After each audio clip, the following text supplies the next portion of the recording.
વડોદરાની માંજલપુર વિધાનસભાની પેટા ચૂંટણીમાં ભારતીય જનતા પાર્ટીને મળેલા વિજય બાદ વડોદરા મહાનગર ભાજપ દ્વારા ઋણ સ્વીકાર કાર્યક્રમનું આયોજન કરવામાં આવ્યું હતું. કાર્યક્રમમાં ભાજપના પ્રદેશ અધ્યક્ષ જગદીશ વિશ્વકર્મા અને સંગઠન મહામંત્રી રત્નાકર મુખ્ય ઉપસ્થિત રહ્યા હતા. વડોદરા મહાનગર ભાજપ દ્વારા આયોજિત ઋણ સ્વીકાર કાર્યક્રમમાં માંજલપુર વિધાનસભાની પેટા ચૂંટણીમાં મળેલા ભવ્ય વિજય બદલ મતદારો કાર્યકર્તાઓને શુભેચ્છકોનો આભાર વ્યક્ત કરવામાં આવ્યો હતો. સાથે પ્રદેશ પ્રમુખે જણાવ્યું હતું કે આપણે 30,000 કરતાં વધુ મતોથી જીત્યા તેની ખુશી છે, પણ સામેવાળા ઉમેદવારને 24,000 મતો મળ્યા છે, જે ચિંતાની વાત છે. સાથે જ તેમને કાર્યકરોને આ માટે વધુ મહેનત કરવા માટે ભાર મૂકાયો હતો. તેમણે વધુમાં કાર્યકર્તાઓને સંબોધતા જણાવ્યું કે તેમની અથાગ મહેનત અને જનતાના વિશ્વાસના કારણે ભાજપને ઐતિહાસિક વિજય પ્રાપ્ત થયો છે અને આ પ્રસંગે મોટી સંખ્યામાં ભારતીય જનતા પાર્ટીના કાર્યકર્તાઓ, ધારાસભ્યો, હોદ્દેદારો અને આગેવાનો ઉપસ્થિત રહ્યા હતા. આ સફળતા પાછળ મેં તમને જેટલા કામ ગણાયા, જે ક્રેડિટ કદાચ કોઈને જાય તો એ ક્રેડિટ આ વ્યક્તિત્વને જાય, અને બીજી ક્રેડિટ ક્યાંક કમળને જાય. તમારા અને મારા કહેવાથી કેટલા લોકો બહાર આવી શકે એની ક્ષમતા આપણને ત્યારે જ ખબર પડે કે જ્યારે આપણે ગ્રાઉન્ડમાં અને બૂથમાં કામ કરીએ. સતીશભાઈને પણ કહું છું, વોર્ડના 4,000 અધ્યક્ષ મિત્રો બધાને કહું છું કે 30,600 ની લીડ મળી છે. 24,400 વોટ કદાચ આપણને નથી મળી શક્યા, પણ આ બૂથોની અંદર આ મતદાતા પાસે પહેલા જ હતો, એમની સાથે સંપર્ક કરવો. જે રીતે આખે માંજલપુરના તમામ કાર્યકર્તાને આપણે અહીંયા બોલાયા છે, આ વિધાનસભાના અને જિલ્લાના શહેરના તમામ કાર્યકર્તા અહીંયા આવ્યા છે.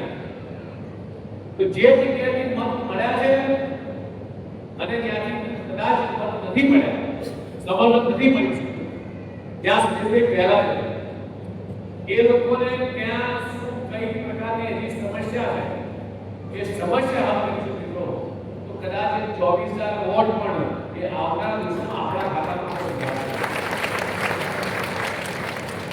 આજે ભલે કદાચ એમને સમર્થન નહીં મળ્યું હોય, તમારે મારી વાત કદાચ ત્યાં હમણાં સુધી નહીં પહોંચ્યું હોય.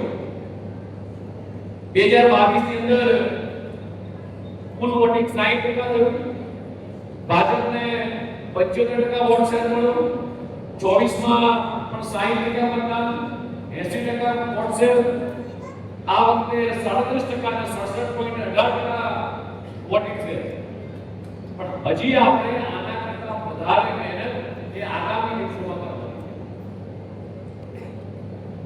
દેશના યશસ્વી પ્રધાનમંત્રી માનનીય મોદી સાહેબે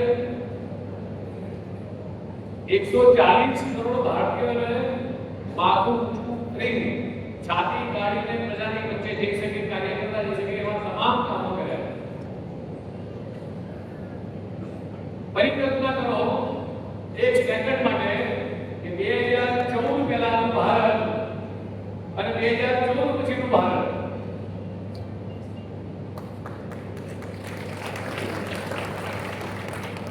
બે હજાર પહેલાનું ગુજરાત અને 2002 પછીનું ગુજરાત, આ બધાનો તફાવત તમે જોશો.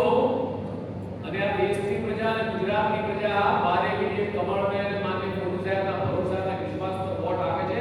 એનું એકમાત્ર કારણ છે કે બદલાવ પ્રજા કરી આપે.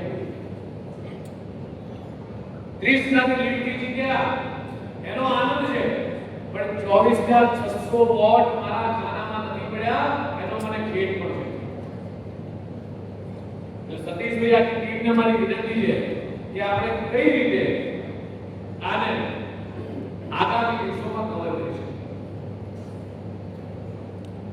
હું રત્નાકરજી મારીને બધા જ લોકો, સીએમ સાહેબની બધા જ લોકો કુલ 18 પ્રકારની અલગ અલગ બેઠકો કરી. જ્યારે કોંગ્રેસ પાસે પોલિંગ એજન્ટ 260 પૂરતા પોલિંગ એજન્ટ હતા. 12 ટેબલ પર ઉઠના લગાવવા કાર્યકર્તા હતા. અને જ્યારે એમને એમની હાર ભારતી દેખાઈ ત્યારે એ રોડ પર મારામારી જેવા દ્રશ્યો સર્જ્યા. આપણે ઇલેક્શનના દિવસે